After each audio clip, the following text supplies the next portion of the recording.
안녕하세요. 내 인식 이름 학회 회장 청남 박재현입니다. 오늘은 이름에 관한 이야기를 해보고자 합니다. 이름 하면은 보통 한자 획수, 그렇죠. 한자 획수를 이야기하고 80일 영동수를 이야기합니다. 그런데 과연 80일 영동수가 사람의 운명에 작용을 할까요? 지금부터 알아보겠습니다. 자, 그러면은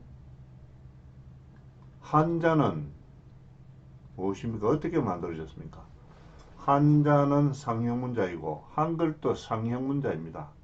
한자는 사물의 모양을 본따서 만든 글자이고 한글은 발음기관의 모양을 본따서 만든 글자입니다.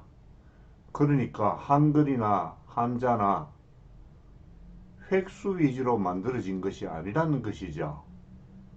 사물의 모양을 본따서 선을 긋다 보니까 획수가 생긴 것이지, 자연스럽게 생긴 이 획수를 가지고 이름을 장명을 하고 있는 것이 현실입니다.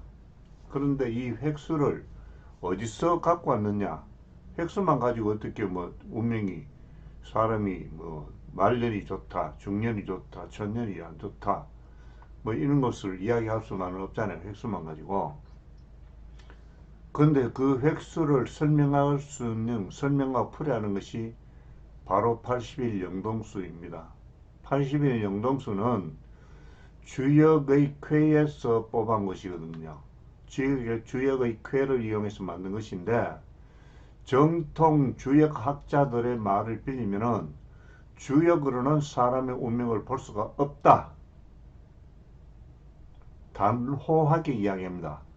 그러면 사람의 운명을 볼 수 없는 주역의 영동수, 80일 영동수를 이용해서 만든 그 80일 그 수리획수가 사람의 운명에 작용할 리가 없죠. 모두가 어불성설입니다. 전부 거짓말입니다. 거짓말에 속고들이 있습니다. 일본의 어느 주역학자가 이 80일 영동수를 이용해서 이 한자 획수 그 장명학을 만들어냈는데, 거기에 지금 모두 속고 있습니다.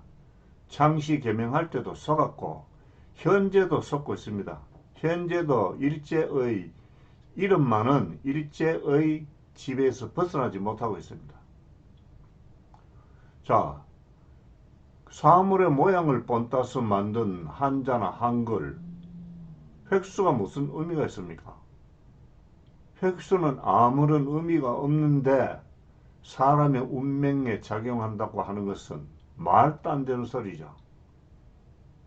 왜 거기에 썼습니까? 이거 중학교 다닐 때 배웁니다. 한자가 어떻게 만들어졌는가, 한글이 어떻게 만들어졌는가. 배워놓고는 왜 그걸 잊어버립니까?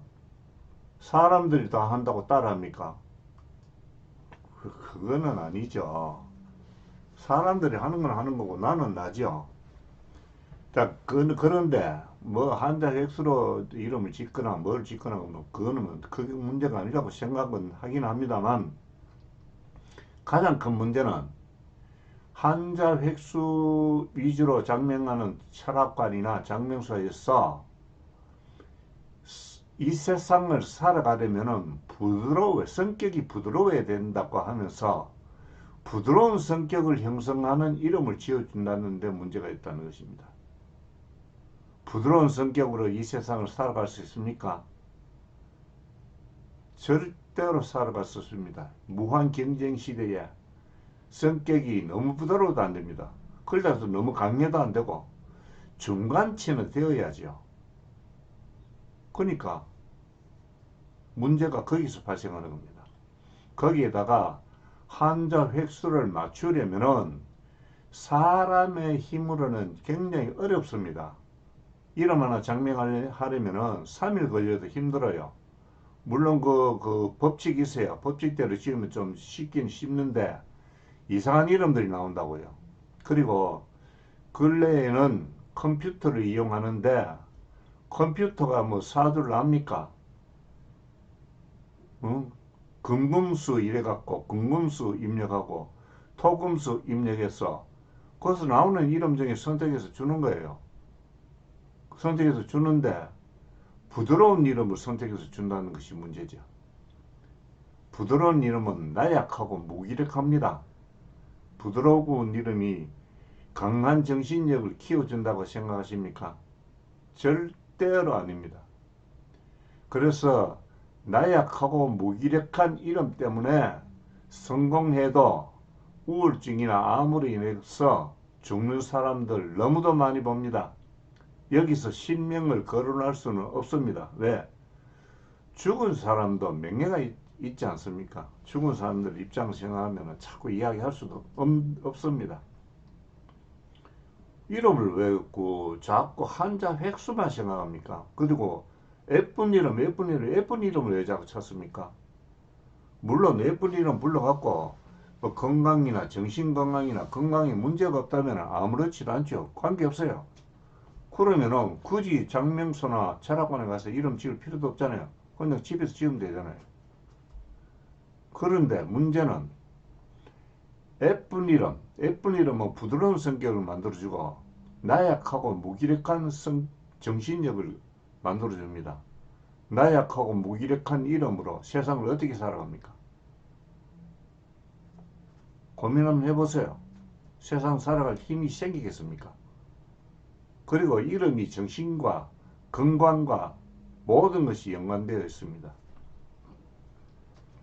뇌인식 음파 이름이라고 검색하면은 본 장명소에서 작성한 블로그가 있습니다. 블로그 들어와서 한번 읽어들 보세요. 어떻게 그 이름이 작용력이 얼마나 무서운가를 알 수가 있습니다. 그러니까 일반 철학관에서 성격이 부드러워야 한다면서 부드러운 이름을 지어준다는 것은 소리가 부드럽기 때문에 부드러운 성격을 형성한다는 것을 알거든요. 그러니까 이름은 소리예요. 소리. 부르고 듣는 것. 문자라는 것은 소리를 보존하기 위해서 만든 것이니까 소리죠. 소리. 문자는 의미가 없습니다. 문자가 무슨 의미가 있습니까? 예를 들어서 그럼 화오행이라 그러면 화에서 불이 나옵니까? 그죠? 자원오행이면 화오행이 좀 화 부수가 있는 걸 갖다 놓고 물 있으면 물 부수가 있는 걸 갖다 놓고 이러는데 거기서 물이 나옵니까? 그럼 임금왕자가 들어가면 거기서 임금이 나옵니까? 참 사람 미치고 환장할 일이죠.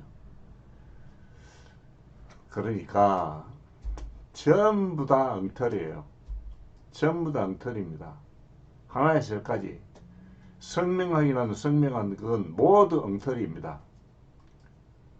물론 본장명소에서 주장하는 뇌인식 음파 이름을 뭐 확실하게 맞다고 주장하지는 않는 것이지만 뇌인식 음파 이름은 소리로 장명하는 것입니다. 소리. 이름을 쉽게 이야기하면은 소리와 사주와의 채널 주파수를 맞추는 것이 이름입니다. 그걸 알아야 됩니다. 그걸 알아야지 무슨 획수로 주파수를 맞춥니까? 그리고 한자는 봐야 알지 보지 않고 어떻게 합니까? 이름은 부르고 듣잖아요. 이름 매일 쳐다봅니까? 어리석은 생각들은 하지 마시기 바라고, 하여튼 그 뇌인식 음파 이름 또는 뇌인식 이름 학회 검색하시면 본 블로그가 나오니까 들어와서 이름에 대한 어떤 개념들을 좀 더 알아보시기 바랍니다. 감사합니다. 지금까지 뇌인식 이름학회 회장 박재현이었습니다. 감사합니다.